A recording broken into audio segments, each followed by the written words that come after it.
Hi അസ്സലാമു അലൈക്കും welcome back. അപ്പോൾ ഇന്ന് ഞാൻ വന്നിട്ടുള്ളത് ഗോതമ്പ് മാവ് വെച്ചിട്ട് ഒരു ബിസ്ക്കറ്റിൻ്റെ റെസിപ്പി ആയിട്ടാണ്. പുറമെ നല്ല ക്രിസ്പി ആയിട്ടും ഉള്ളിൽ നല്ല സോഫ്റ്റ് ആയിട്ടുള്ളൊരു സ്നാക്ക് കപ്പ് എടുത്തിട്ടുണ്ട്. അതിൻ്റെ അളവിന് അരക്കപ്പ് തേങ്ങ ചിരവിയതും 6-7 ഏലക്കായും അരക്കപ്പ് പഞ്ചസാരയും ചേർത്ത് നന്നായിട്ട് അരച്ചെടുക്കുക. വെള്ളം ചേർക്കാതെ അരച്ചെടുക്കുക. ഇനി ഒരു ബൗളിലേക്ക് അതേ കപ്പിന് 2 കപ്പ് ഗോതമ്പ് പൊടിയും അതേപോലെ അരക്കപ്പ് റവ ഇട്ട് കൊടുക്കുക. പിന്നെ ഇതിലേക്ക് ചേർത്ത് കൊടുക്കുന്നത് ബട്ടറാണ്.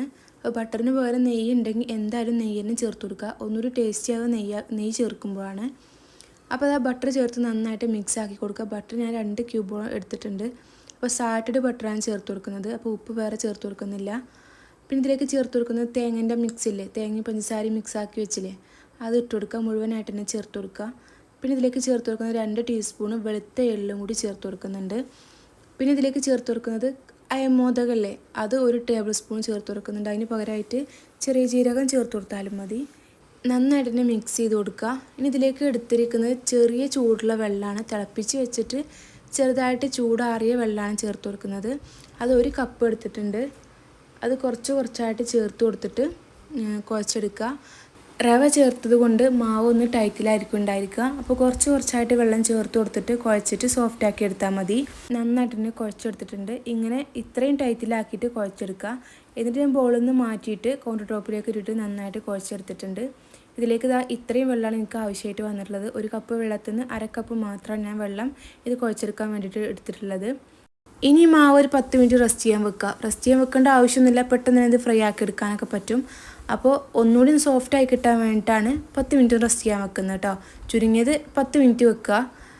അപ്പോൾ ഞാൻ റെസ്റ്റ് ചെയ്യാൻ വെച്ചിട്ട് 10 മിനിറ്റായി. അപ്പോൾ മാവ് എടുത്തിട്ടുണ്ട്.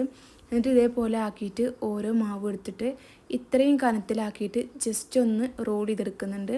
ചപ്പാത്തിക്ക് എടുക്കുന്നതിനേക്കാളും കുറച്ചുകൂടി ഒന്ന് വലുപ്പത്തിൽ എടുക്കുക.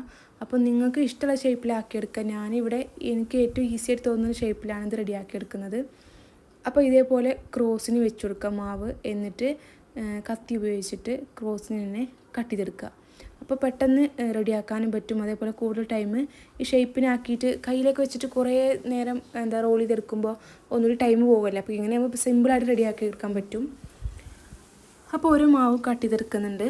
ഇനി ഇതൊന്നുമില്ല, ഇത് ആവിയിൽ വേവിച്ചിട്ട് റെഡിയാക്കണമെങ്കിൽ അങ്ങനെ റെഡിയാക്കി എടുക്കുക.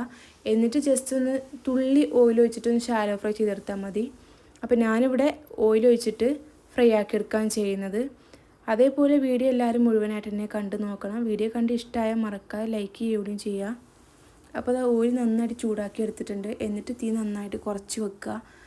കുറച്ച് വെച്ചിട്ട് ഓരോ മാവ് ഇട്ട് കൊടുക്കുക. എന്നിട്ട് തിരിച്ചും മറിച്ചിട്ട് എടുത്തിട്ട് ഫ്രൈ ആക്കി എടുക്കുക. പെട്ടെന്ന് കളർ ചേഞ്ച് ആക്കി എടുക്കരുത്.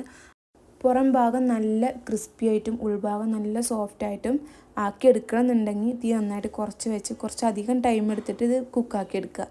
അപ്പോൾ നമുക്ക് സ്റ്റോർ ചെയ്യാനും പറ്റും കേട്ടോ. ഇങ്ങനെ ആക്കി എടുത്താൽ, അപ്പോൾ തേങ്ങ ചേർത്തത് കൊണ്ട് ഇങ്ങനെ ഫ്രൈ ആക്കി എടുത്താൽ കേടൊന്നും വരില്ല.